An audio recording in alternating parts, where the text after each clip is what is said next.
e tuia e te rangi. Ranginui, tēnā koe.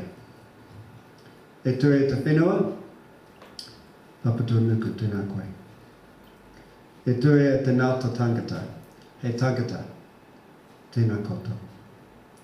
Te mea nui o ngā mea katoa, te hei muriora.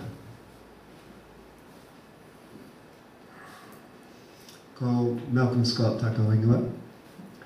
Haere mai, titara mai, whakaronga mai, ki te atmospheric aerosol geoengineering o Aotearoa. Nō reira, tēnā koutou, kia ora koutou katoa. Kia ora.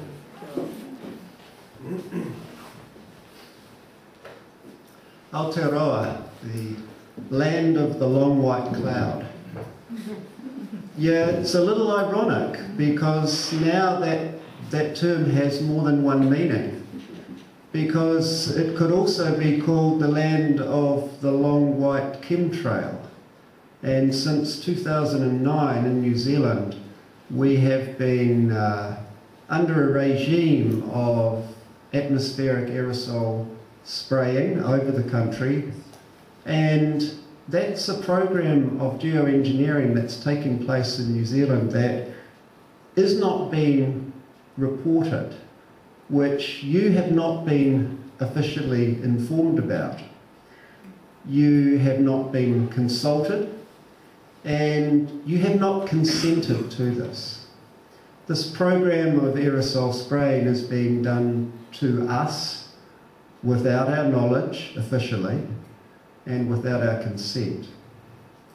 So today is about talking about that program of aerosol spraying, and I'm going to share with you the research that I've undertaken over the last couple of years to bring this to the attention of the New Zealand government and various government organisations that have legislative responsibility for the environment and for public health. So that's what I'll be talking about with you today. So today is IMAG, the International March Against Geoengineering, and this is an international event that's taking place around the world today. So here in Christchurch we're gathered for this public seminar, but there's also events taking place in Auckland, in Raglan and in New Plymouth. And of course there are other events taking place around the world. The other day I had a look on the IMAG Facebook group page, and there are events taking place in 13 US cities, Argentina, Iceland, 3 cities in the UK, various cities throughout the European Union, India, 2 cities in Australia, and of course the 4 events that we know of here in New Zealand. So, and there may be other events that have been posted since then. So there's quite a lot going on internationally in recognition of geoengineering taking place in various jurisdictions which are not publicly reported and which members of the public are demonstrating about, and that's part of what today's event is about. Before I continue, I just want to acknowledge a few people around New Zealand that have supported my research, and many of you who I know who are also researching this subject. I just want to mention Claire in Northland and Catherine in Kaitaia, Lucille in Wellington. Let me see, there's people everywhere. Marion in North Canterbury, of course, and Helen in Auckland. Some of these people administer Facebook groups or other social media groups, and some of them are doing quite a lot of research in their own right. Daz in South Canterbury as well. Particularly Claire in Northland, who has the Chemtrails Northland website, which is a fantastic archive of information dating back to about 2009. If you haven't visited Claire's website, I would highly recommend that source. So I just want to start with some recent media coverage, and I'll start with this headline from The Guardian from just a few weeks ago.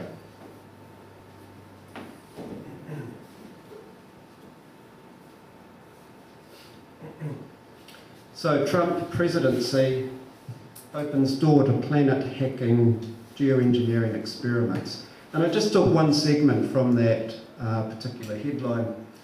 A multi-phase plan to fund research and conduct real-world testing within 18 months, deploy massive stratospheric spraying 3 years after, and continue spraying for a century. So just imagine for you a moment, if you can for a moment, what a century of aerosol geoengineering would do to our atmosphere. Mold. Just have a think about it. A century of geoengineering. The sky would become completely white. You wouldn't see the sun. At night time, the stars would not be visible. A whole cosmology of our place in the universe would no longer be visible to us. Our grandchildren would grow up under a white sky and they would not know the stars. Just have a think about what that would mean to life on Earth for humans and people as we know it. It's an incredible thought, isn't it? And yet that's what geoengineers would do if they were allowed to. And so far they have been allowed to for the last 2 decades. So according to William Thomas, who published his groundbreaking seminal publication, Chemtrails Confirmed, back in 2004, the global geoengineering aerosol spraying program actually commenced in the late 1990s. So we're actually 2 decades into that century already. And yet, no one's been publicly notified about this. Nobody's been consulted, and there has been no public input to the governance of these programs. So just have a think about what that means for our democracy and for every democracy in the world.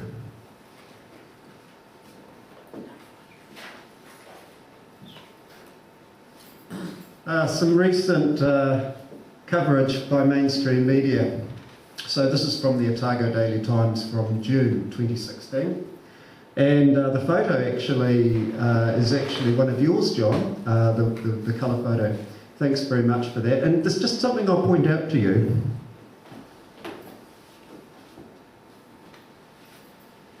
Just have a look at that serration along the edge of that picture, that kind of serrated,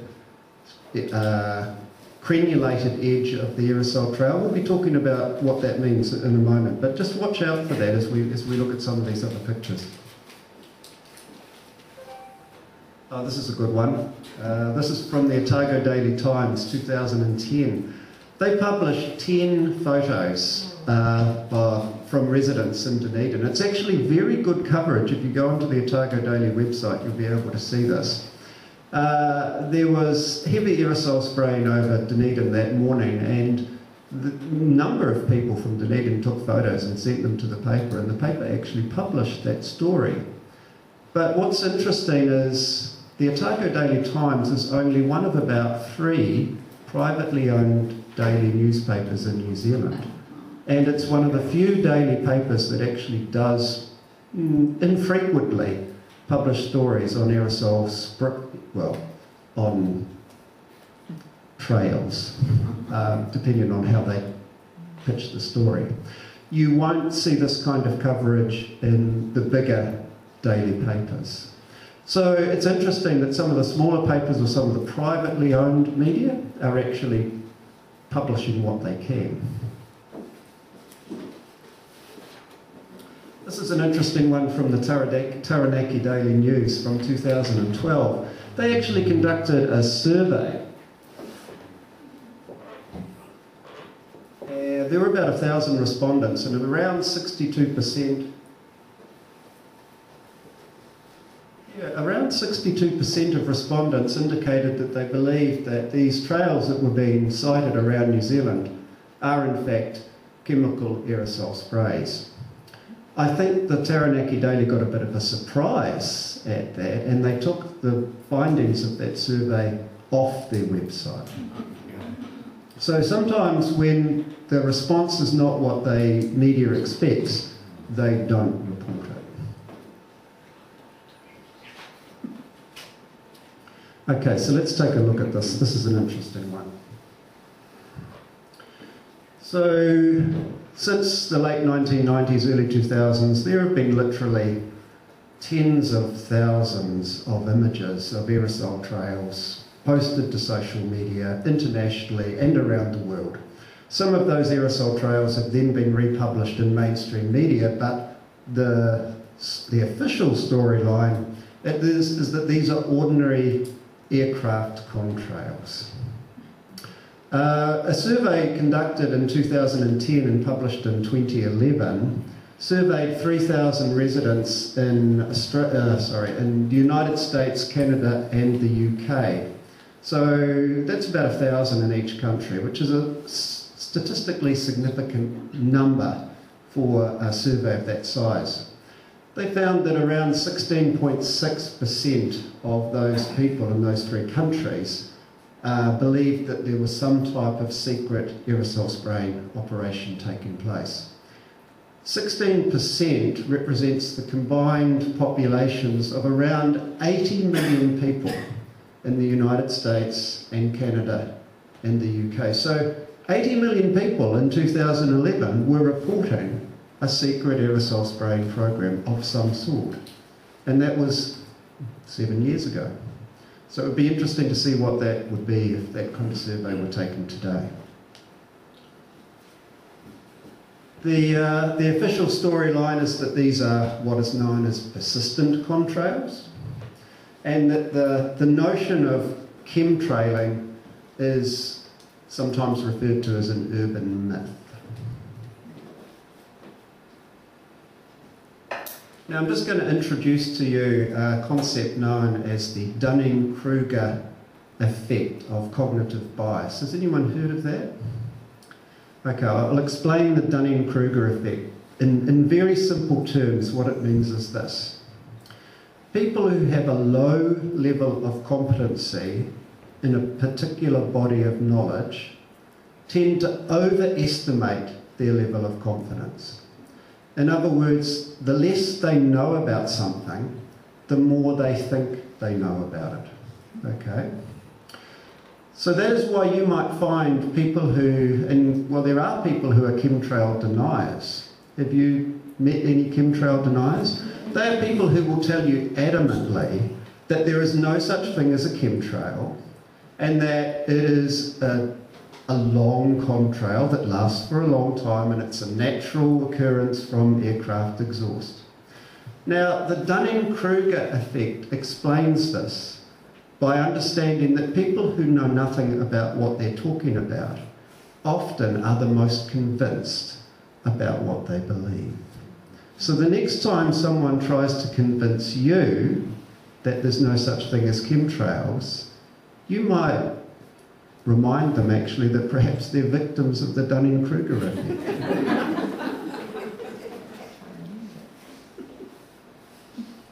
Now, this issue around chemtrails being an urban myth. If you ask any media or public organisation to provide you with the information on which they propose chemtrails are a myth, they have none. In other words, the chemtrail myth narrative has been invented. It has no scientific, sociological, or psychological basis. Somebody has made it up. That's an important point because we'll be talking about that again shortly.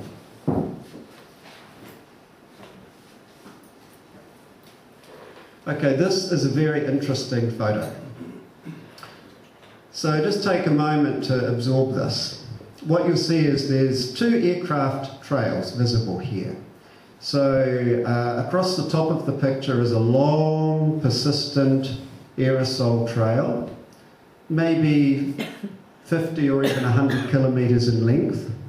And just below it is a tiny little contrail. You can see that? Yeah. Alrighty. How many of you have lived in New Zealand prior to the year 2000? Just about everyone here? Just think back about, just think back in your mind, try and remember the times you've looked into the sky and you've seen an aircraft contrail. And it's usually a tiny little flick. You know, it looks as if it might be 500 or 1,000 metres in length, and it vanishes within literally a few seconds, yeah? That is a normal aircraft contrail. Is that what you remember? Yep. Right. That's what you remember prior to the year 2000? Yep. That's what you remember mostly during the early 2000s? Never seen one of these big long ones that last for hours and hours before? Until how recently? The last few years. The last few years, that's right. Isn't that interesting? So, you know, we've had commercial jet aircraft in the sky since the 1970s. And for the 70s, the 80s, the 90s, even the early 2000s, aircraft never made contrails more than 500 or 1,000 metres in length. And they never lasted for more than a few seconds or perhaps even a minute at the most. And yet, in the last few years, people all around New Zealand are reporting these long, persisting aerosol trails. And you're being told that that is a normal aircraft contrail? How many of you are believing that one? Alrighty. Now, what's also interesting about this piece of evidence is actually we know exactly which aircraft these are.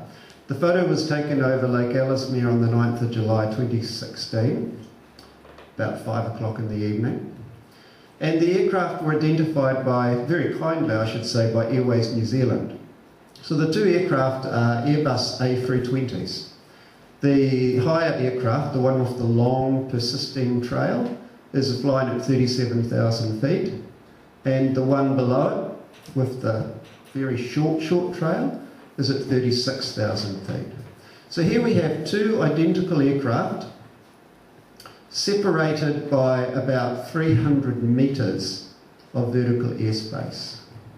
Now, I do not accept that a 300 metre separation by two identical aircraft could explain the difference in pronounced contrail.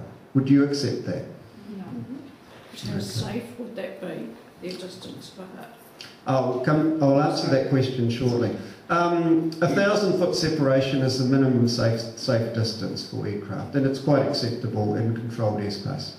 The point here is that these two trails being emitted by identical aircraft cannot be plausibly explained by atmospheric conditions. There must be another condition, which could be a difference in the fuel being used in one of the aircraft, or it could be that the higher aircraft is using some type of aerosol spraying device. We'll come back to this one shortly.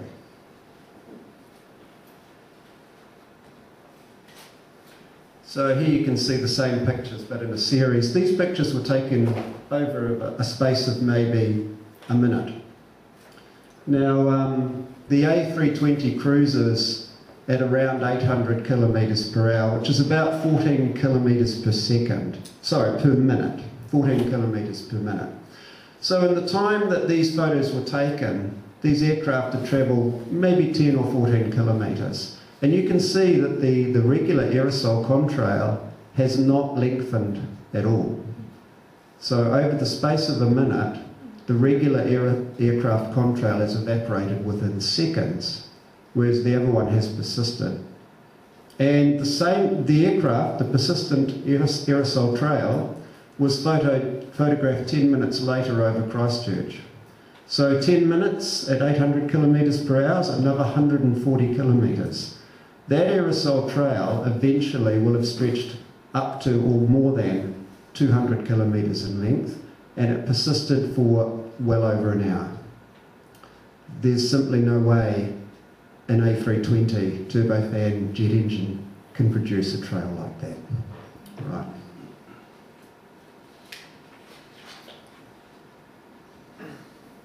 Okay, I'm coming back to John's photo here. And we're just going to look at those little, that serrated edge, those little crenulations.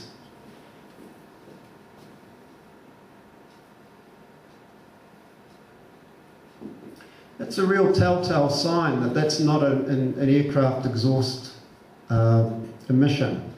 What you're seeing here is you're seeing the dense areas of aerosol particulate that appear as crenulations because the actual aircraft exhaust tail has evaporated. So this aerosol trail may be visible for minutes or even hours.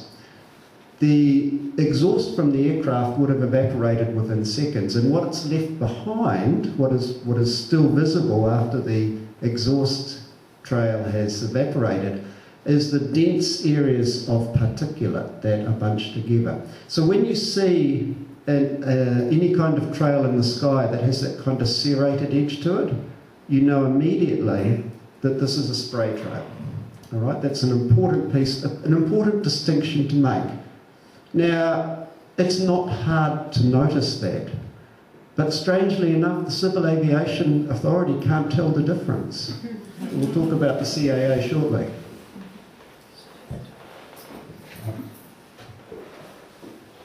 So here's another one of those crenulated aerosol trails. And aircraft that are using tanked aerosol supplies on board, when you've got a tank of aerosol on board an aircraft, you've got to get it out of the plane somehow. And there's really only two ways you can do it. You can either inject it into the afterburner of the engine and let the engine exhaust push it out, or you can pump it out through a nozzle. Now, if you're pumping it out through a nozzle, it's going to come out in little bursts. And that's why you see these sort of crenulated bursts of aerosol spray, because it's actually coming out of a tank inside the plane. The modern jet engine operates under high pressure and under constant thrust. There's no way a turbofan engine can produce a crenulated trail because the engines run at a constant pressure. There are no bursts. There are no dense areas. So this is, again, when you see this kind of trail, you're clearly looking at an aerosol trail. But once again, the CAA can't tell the difference. I'm amazed. We'll talk more about the CAA shortly. Oh yeah, here's another one of those aerosol trails. And just to give you an idea of the size of it, the picture on the right is a jet aircraft, an airliner descending towards Christchurch Airport. So it gives you an idea of the size of that trail. It's huge.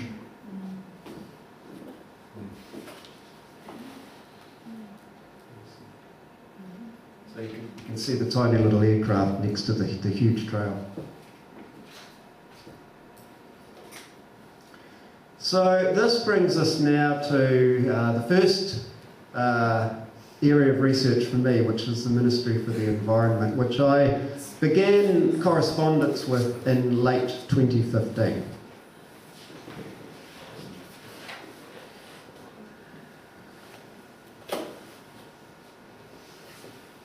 Okay, so this is research I conducted in late 2015 and early 2016 in correspondence with the Ministry for the Environment.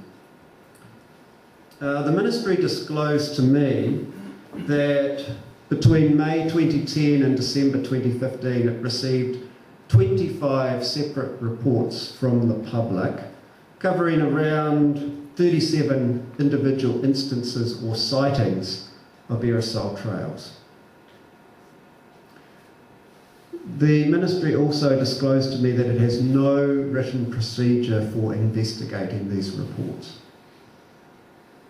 And in fact, based on the information I've assessed, there's no evidence that the Ministry for the Environment did investigate any of these reports. 25 separate reports, 37 separate instances or sightings, and the Ministry has not investigated a single one. However, Ministry officials have repeatedly corresponded with members of the public, assuring them that what they are seeing are ordinary aircraft vapour trails. So if the Ministry hasn't done any investigation, how would the Ministry know? Unless they are simply making it up.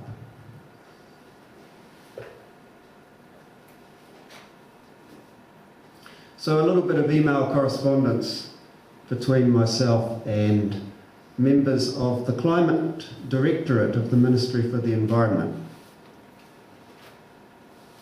20 November 2015. We get approximately one request per month from citizens concerned about SRM, that's short for solar radiation management, a geoengineering term, concerned that these operations are occurring in New Zealand. 14 December 2015. Since our discussion of your Official Information Act requesting chemtrail photographs, I've had several emails from concerned citizens. 5 January 2016. Following up on these is not a priority of the Ministry. It's very clear that the Ministry regularly receives correspondence from the public about alleged aerosol geoengineering. It's also very clear from these emails that the Ministry for the Environment is not interested and does not investigate these reports, and yet they claim there is no geoengineering taking place in New Zealand. Who are these clowns?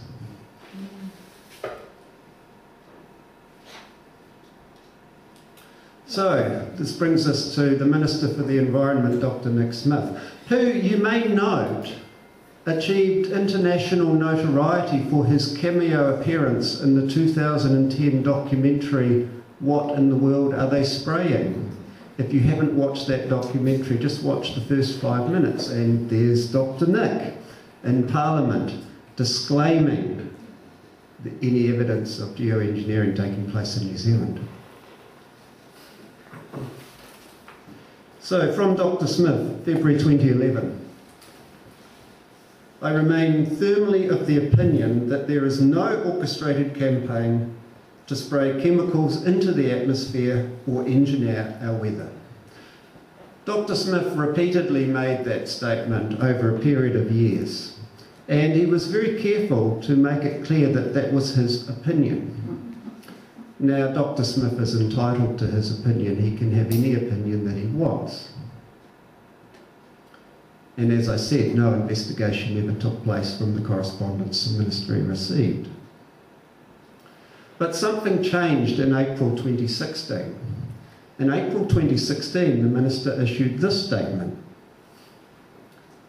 New Zealand is not involved in any program of geoengineering or atmospheric aerosol radiation management. What changed is that after 4 or 5 years of stating his opinion, he made a categorical statement on public record that New Zealand is not involved in any geoengineering. Why did he change his place on that? What makes him so certain that there is no geoengineering taking place? You're not pushing the message hard enough. When the Ministry doesn't shut receive that. Up.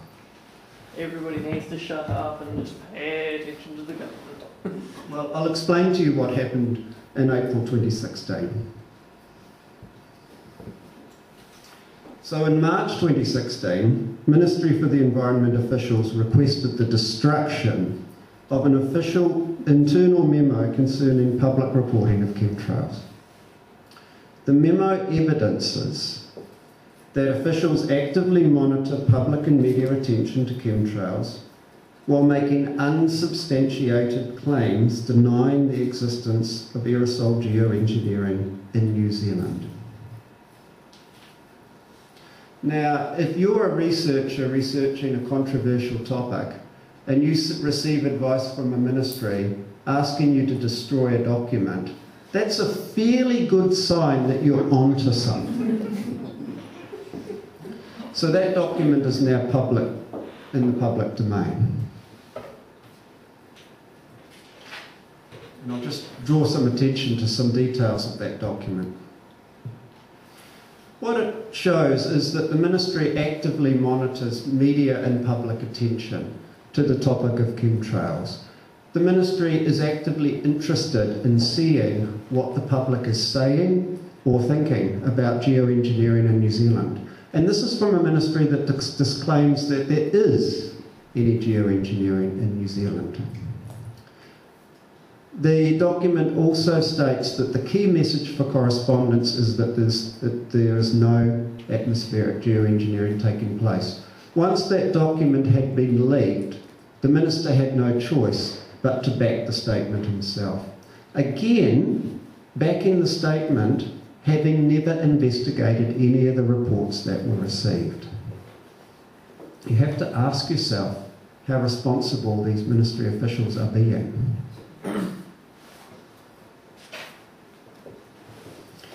So in April 2016, I made 5 recommendations to the Ministry for the Environment, and I'll just cover some of those right now. So these were sent to Vicky Robinson, the Chief Executive and Secretary for the Environment. The Ministry should distance itself from the current aerosol forcing operations by voluntarily disclosing all information it holds to the public and launching a ministerial inquiry to identify whether the operation complies with existing environmental legislation. In other words, do their job. Yeah? All inquiries reports received from the Ministry since 2010 be reopened and thoroughly investigated, as they should have been when they were originally received. An immediate moratorium should be imposed on the current aerosol forcing operations while the inquiry is commenced, because clearly these operations are not lawful. The Ministry should share all information it holds and obtains with the Environmental Protection Authority and the Ministry of Health, so that the Ministry of Health can assess any risk to public health, which would be a responsible thing to do.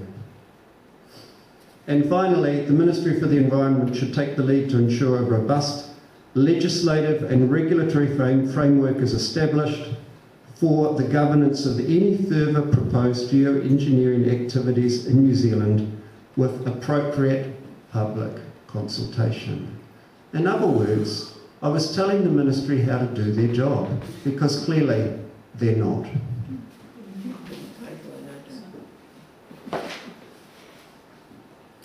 Following my correspondence with the Ministry,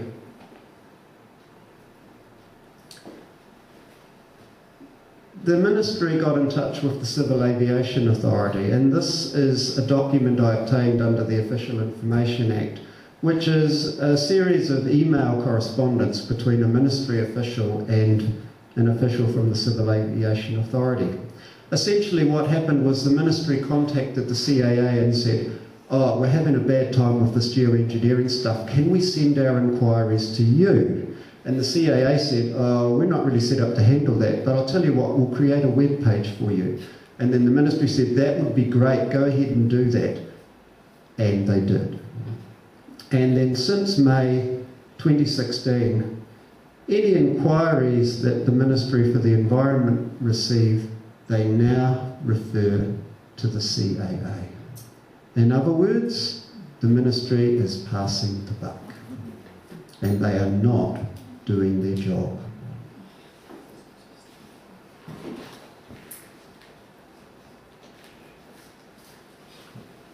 This is a very interesting piece of evidence.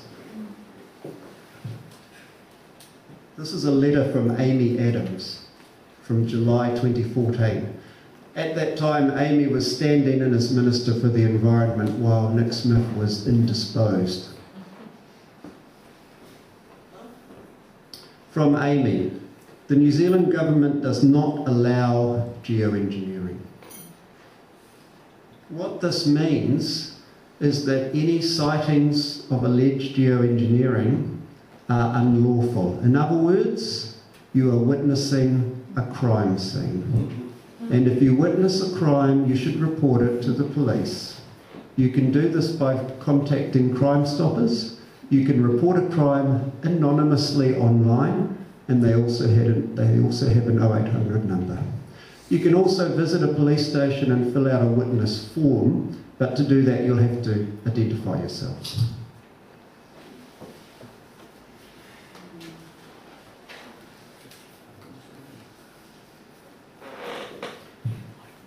So in the US, the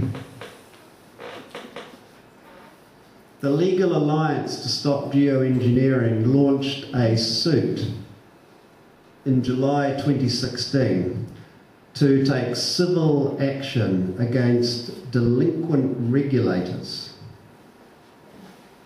In fact, they list violators and regulators. Violators are people who are doing the aerosol spraying, and delinquent regulators are taxpayer-funded organisations and authorities who should be regulating them and are not. Named violators and regulators are the Department of Defence, the Federal Aviation Authority, NASA, NIWA, which is kind of the American NIWA, the EPA, Environmental Protection Authority, city councils and local bodies. If a civil action was initiated in New Zealand, the delinquent regulators would be the Ministry for the Environment, the Environmental Protection Authority, and the Civil Aviation Authority, because those three organisations have responsibility for the environment, for public health and safety, and for activities undertaken through the aviation industry. Those organisations would be delinquent regulators if civil action was taken in New Zealand.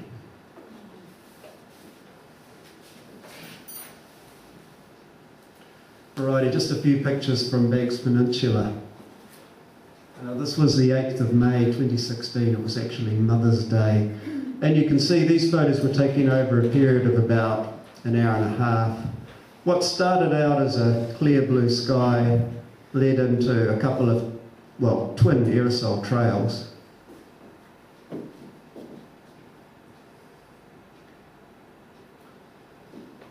And you can see from the lower pictures, within 90 minutes, the aerosol trail spread out into a wide white haze, which actually remained for the rest of the day. So it looks like geoengineering, doesn't it? Sunny with a cloudy aluminium. So the next organisation that brings me to is the Environmental Protection Authority.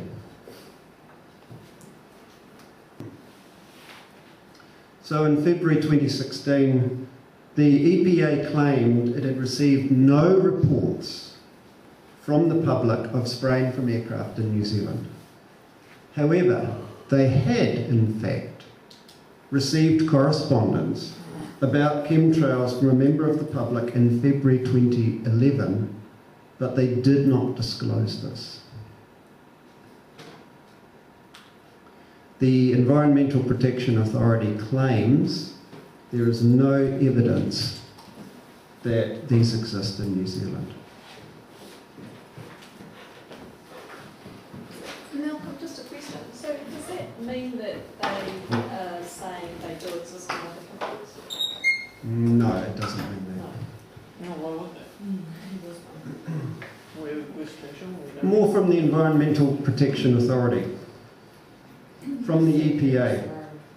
The existence of high altitude aerosol spraying from aircrafts has been repeatedly dismissed by the scientific community in New Zealand.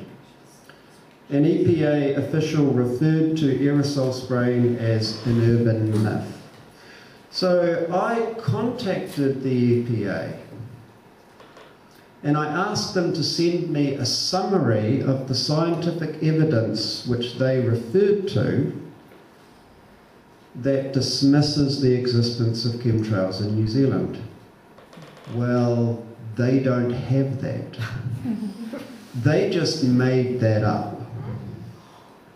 So I also asked them to send to me their source of information that refers to chemtrails as an urban myth. Well, they don't have that either. They just made that up. The Environmental Protection Authority could not substantiate either of those claims. who are these clowns? Food Is this the Dunning-Kruger effect, do you think? Alrighty, the Hazardous Substances and New Organisms Act. The Environmental Protection Authority is responsible for the HSNO Act, which essentially is about protecting the New Zealand environment from hazardous substances and new organisms. There have been extensive evidence of biological agents used in the US and Canadian aerosol spraying programs. And you can refer to William Thomas's 2004 publication, you can refer to Alana Freeland's 2014 publication. But some of the most startling evidence comes from Clifford Carnacon, who has analysed aerosol, well, he's analysed particulate samples from airborne aerosols, where he has found live biological substances, including red blood cells. There is no publicly visible regulatory oversight of the aerosol sprays being used in New Zealand. So we have no idea whether these substances contain biological agents or not. If the EPA was doing its job, they would be checking these aerosols to ensure that they pose no environmental threat or contain no new organisms. If they are doing their job, they're not telling us. And since they deny the existence of chemtrails, I would say they're not doing their job. So another regulatory authority not doing their job. I wrote to the chief executive about this last year. I still haven't had a reply.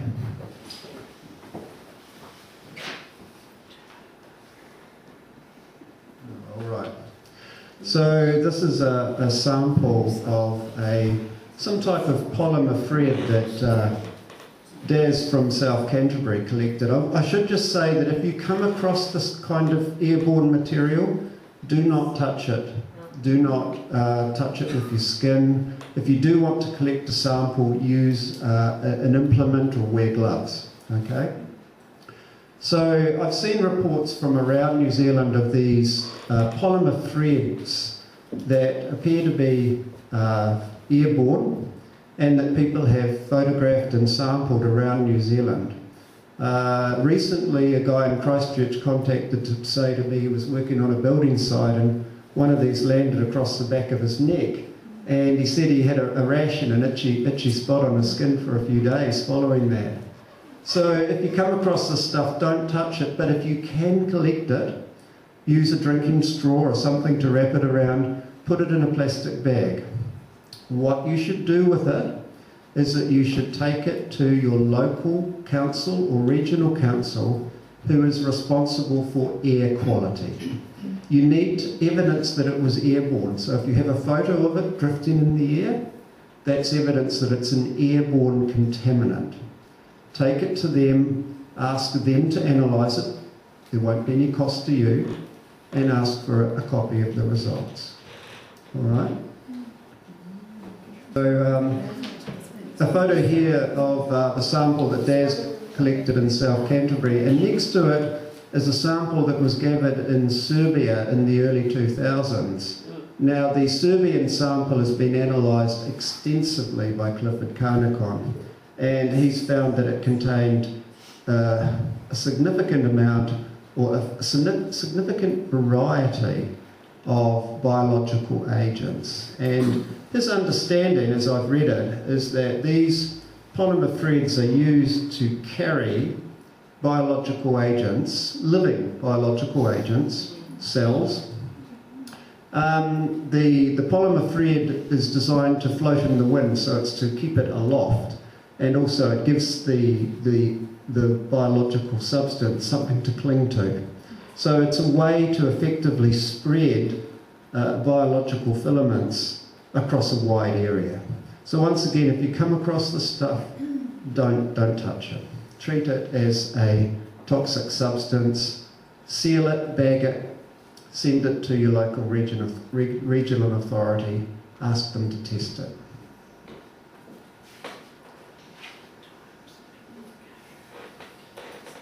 Here's another one of those spreading chemtrails from Banks Peninsula. It's that December 2015.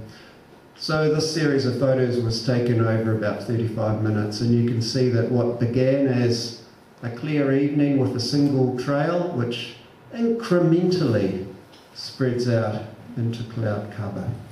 Very obvious.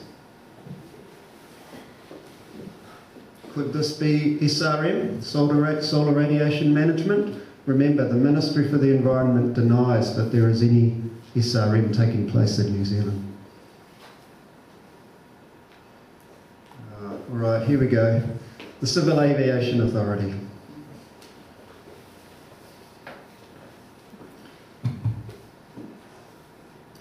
Okay, for the period of 2005 to 2009, the Civil Aviation Authority received just one inquiry from the public about aerosol trail spraying, and that was in May 2008.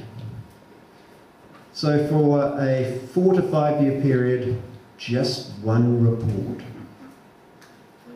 From October 2010 to, from 2010 to October 2016, the CAA disclosed to me they received 21 separate inquiries or reports from the public of instances or sightings of aerosol spraying. So that's interesting. Prior to 2009, just one report. After 2009, 21 reports. It tells you something, doesn't it? Clearly, something changed in 2009. Oh yeah. In February 2013, a member of the public received advice from the Civil Aviation Authority that chemtrails are an urban myth. In May 2016, a different member of the public received a reply with the exact wording to the member who received it in 2013. In other words, someone at the Civil Aviation Authority is just cutting and pasting earlier advice and emailing it out. Are they just lazy? Are they negligent? Or is this the Dunning-Kruger effect of incompetency? But I have to ask you, how can someone in 2016 make an inquiry and get exactly the same advice as someone 3 years earlier? Did they even look at it? The CAA states it does not have any documents that specifically substantiates that chemtrails do not exist.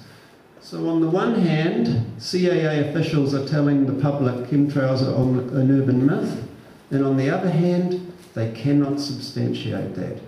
Again, they're just making it up.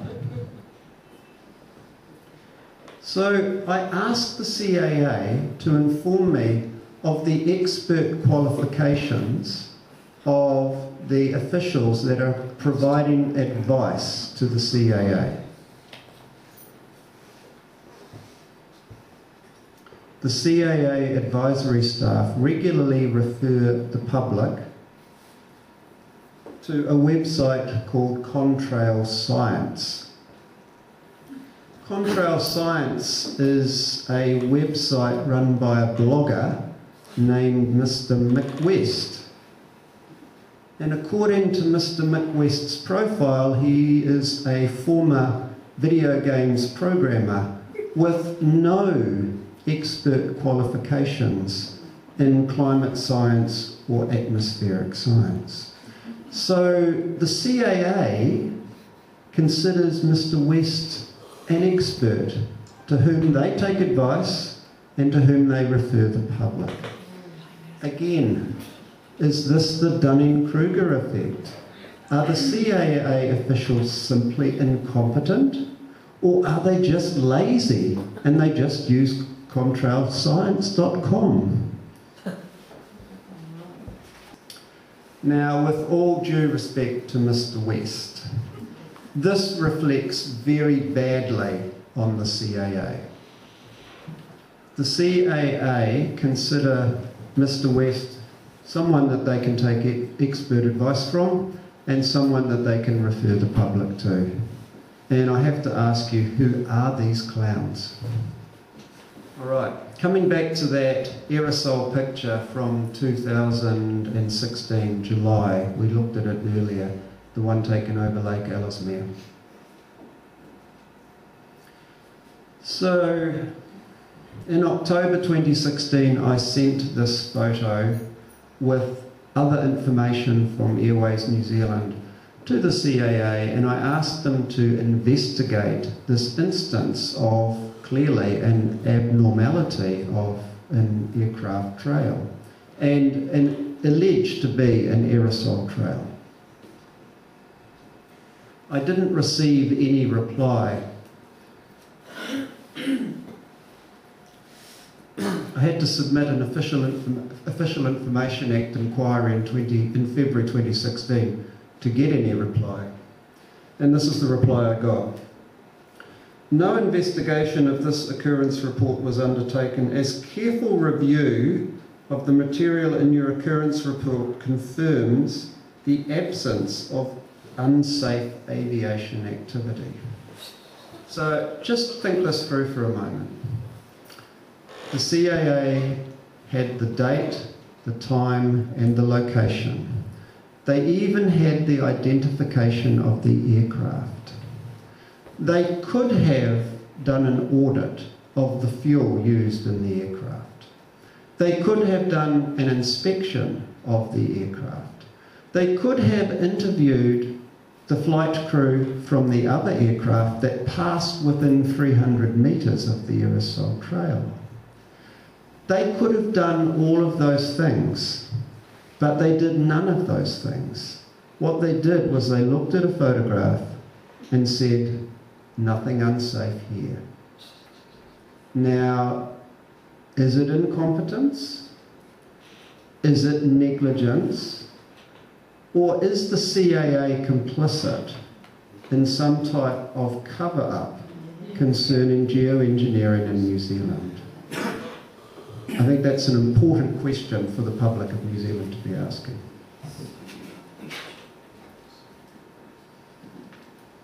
But that's not all. 5:40 p.m, 20th of May 2013. Hello, hello. 2 intersecting aerosol trails over Lake Wanaka, Central Otago. The member of the public submitted this incident report to the CAA with aircraft identification. The Official Information Act inquiry that I submitted does not indicate that any investigation took place of this occurrence either. And there was no reference to this report in the CAA's reply. Could somebody write to the CAA and ask them to start doing their job?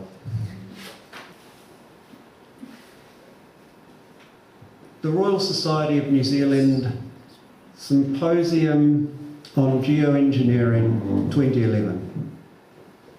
And I'll just read the middle sentence of this statement. In the absence of mitigation, geoengineering could offer an alternative option to preventing the potentially catastrophic climate change tipping points that face us. So back in 2011, the Royal Society convened a seminar of academics and scientists to present on various geoengineering options for New Zealand. One of the organisations presenting at that symposium was New Zealand's National Institute for Water and Atmospheric Research, otherwise known as NIWA. NIWA's presentation was titled A Quick Fix with a Silver Lining.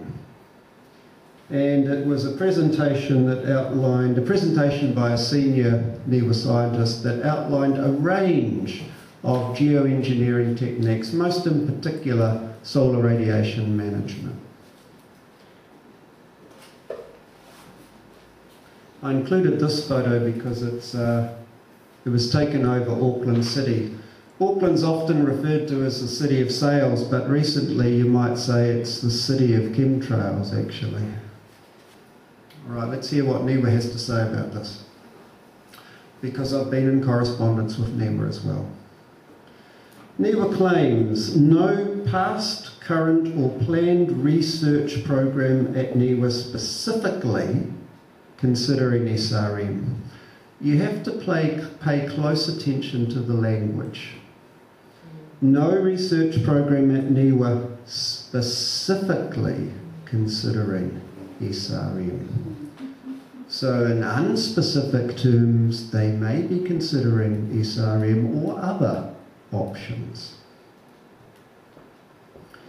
NIWA claims its research programs are for public good. Well, tell me what's good for the public about dumping hundreds of tonnes of toxic aerosol chemical into the atmosphere on a weekly basis. Now, if NIWA were prepared to release its aerosol analysis data, then I might be convinced, but NIWA has declined to do that. NIWA disclaims knowledge of any aerosol geoengineering programs. However, as I said, NIWA has not been forthcoming in releasing its aerosol analysis data. Who can make them release it? Oh, sorry. It's a good question. We'll come to your question shortly.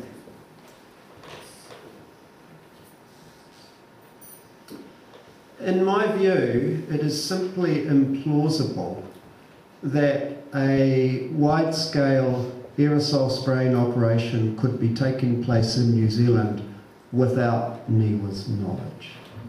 NIWA has an atmospheric scientific team of senior experienced atmospheric scientists. They operate several aircraft that would be capable of aerosol spraying, but are probably used for particulate analysis and other atmospheric experimentation. You could not notice this happening if you were an atmospheric scientist. In fact, thousands of New Zealanders, ordinary members of the public, are noticing aerosol spraying in the atmosphere every day. But strangely, the atmospheric scientists don't see it.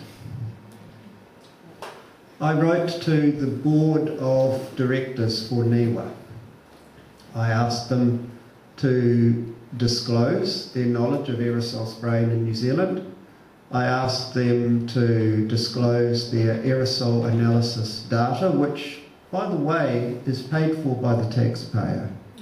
And I asked them to do this in good faith. And I have not received a reply. Christchurch, 24th of May, 2017. The first photo on the left at 11:22, the photo on the right at 11:58. Could this be part of NIWA's quick fix? It certainly looks like solar radiation management, doesn't it? 2 aerosol trails within the space of 30 minutes, and a blue sky turns into a white haze. Now, if that's not solar radiation management, then I'm really not sure what is. So who could be responsible? NIWA disclaims any knowledge or involvement. And to be fair to NIWA, they would not have the capacity for an aerosol spraying operation of this scale. As I said, they operate a couple of aircraft, but they couldn't operate a spraying program on their own of this scale. It requires an organisation with capacity, personnel, resources and infrastructure. And New Zealand is a small country of only 4 million people. We don't have a developed aerospace industry. We don't have private consortiums in New Zealand that could do this on this scale. So whoever created this little poster was getting really pissed off about geoengineering.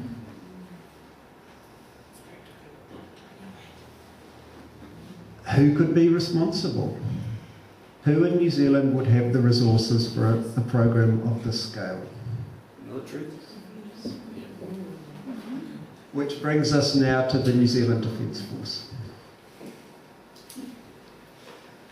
So it has been alleged that the aerosol spraying operation in New Zealand is a joint military coordinated operation at full scale since 2009. There were isolated reports of aerosol spraying operations since the early 2000s, but these were probably just test runs. In late 2009, the program escalated to full scale and under the command of a joint military operations group. Military personnel and unmarked aircraft converted for aerosol spraying operations. Aerosol supplies arrive by aircraft via international military and civil supply chains. Civil airlines are also involved, but the military is the overall coordinating body. So this is a photo of an Omega Air KC-10 tanker. It's similar to the one that was photographed at Aotearoa Air Base in April 2010. The United States Air Force have been operating these KC-10s, which are basically converted DC-10s from the 1980s. The US Air Force have been operating these tankers for 3 or 4 decades now. They have a liquid payload of 30 to 320,000 pounds, which is around 145 metric tons of liquid payload. You have to ask yourself, what would the Royal New Zealand Air Force be needing with a delivery of 145 liquid tons in one delivery? That's a lot of fluid coming in by tanker. The next question you have to ask is, well, this was photoed in April 2010, but how many times do they receive deliveries of these KC-10 tankers? How frequently are these tankers landing in New Zealand? And are they landing at night time when they may be less visible? In 2002, the United States Air Force converted 100 767 airliners for tanker use.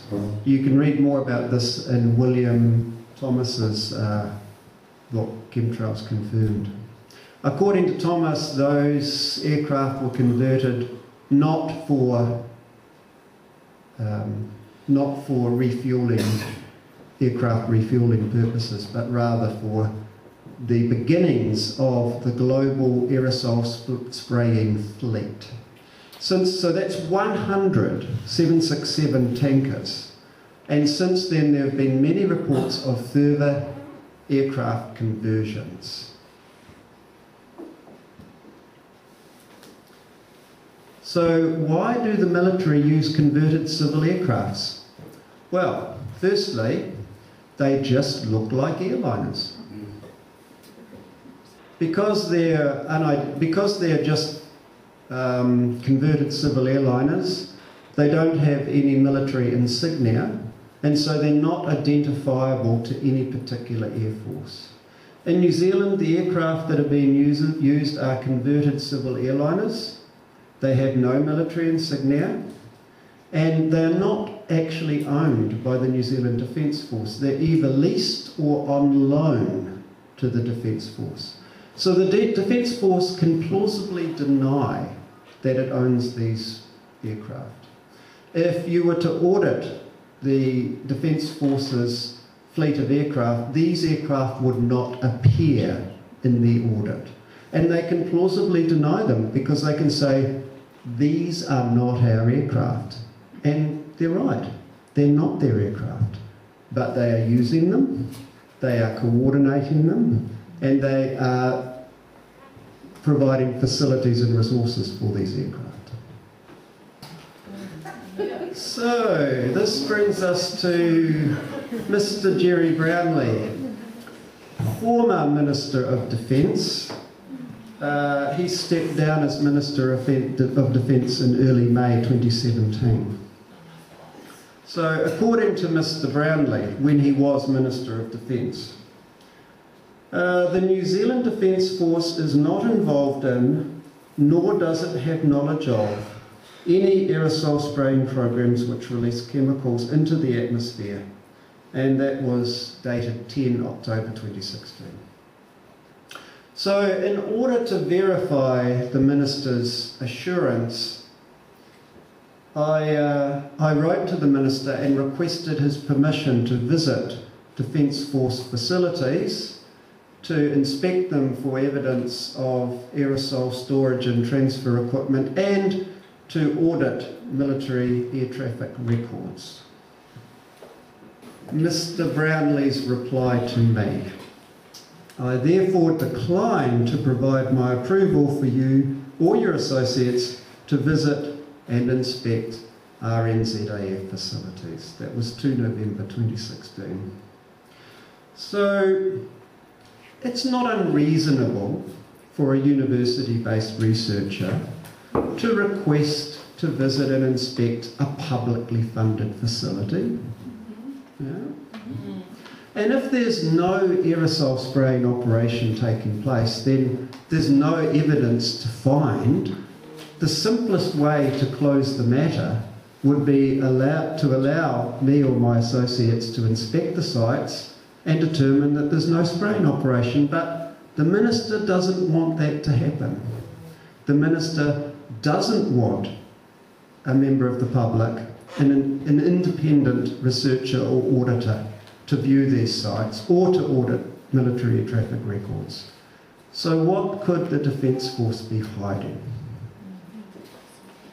And can the Defence Force be relied upon to be truthful? In a recent book by Nikki Hager and John Stevenson, titled Hit and Run, came out in March this year, I think. They allege that the New Zealand Defence Force was involved in an operation in Afghanistan in 2010 where 6 civilians were killed and a further 15 were injured. Since the time of that operation, the New Zealand Defence Force repeatedly denied that there were any civilian casualties. However, after Stevenson and Hager's book came out, they changed their story to there may have been civilian casualties. I think the New Zealand Defence Force has a credibility problem. And I think in order for the Defence Force to retain its public credibility, it needs to open its books to the public. It needs to open its books in what took place in Afghanistan to the public, and, in my area of interest, it needs to open its facilities and its aircraft, its military air traffic records to an independent authority to audit the existence of its alleged involvement in aerosol geoengineering in New Zealand. And if you feel like writing to the new Minister for Defence, you might want to ask that as well. So that brings us now to aerosol operations security. The GCSB is the Government Communications and Security Bureau, and the SIS is the New Zealand Security Intelligence Service. Both organisations deny they hold any information concerning aerosol spraying operations to reduce the solar radiation reaching Earth. They deny holding any other information concerning programs in New Zealand or being implemented globally. That information was obtained under the Official Information Act by a member of the public in April 2016. Just to remind you that the SIS and GCSB are members of the Five Eyes Global Spy Network, which includes Canada, the United States, the UK and Australia, countries that have all reported heavy aerosol spraying since the late 1990s. US and Canada most particularly to begin with, then the UK, more latterly Australia, and of course New Zealand from 2009. It's likely that these countries are sharing information concerning their geoengineering operations.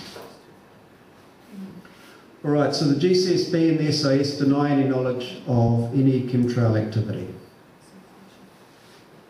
And yet, it is clear that there is a public surveillance program in operation. So, this message was posted by a Facebook user named Matthew on the 21st of March 2016. And the message he received came from a government agency. You can see the government crest at the bottom of the picture. And the message is, you shouldn't post propaganda on a publicly accessible Facebook page about something you do not know the facts about, Matthew. Contrails are all you are seeing.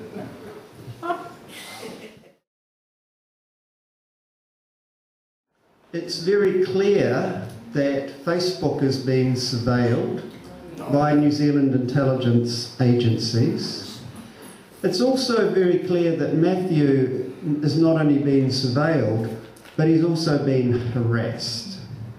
The message Matthew received is not surveillance, it's actually harassment. And if you receive any kind of message like this, I advise you to report it to the police or to NetSafe. The GCSB or the SIS may be legally entitled to spy on New Zealand citizens under certain circumstances, and that was pushed through by John Key in 2013 with the GCSB Amendment Bill. But the intelligence agencies are not lawfully entitled to harass you. If you receive any harassment, you should report it to the police. Don't accept that kind of behaviour.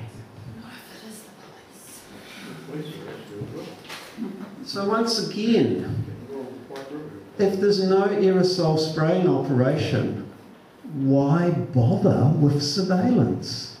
Why bother harassing people like Matthew? It just doesn't add up, does it? What happened to freedom of speech? Exactly. Push that on. So time for a little summary. So I'm just going to summarise the key points for you, and then we'll break for some questions. And I'm just mindful of the time that we're going to also make contact with Paula Feather in Auckland very shortly.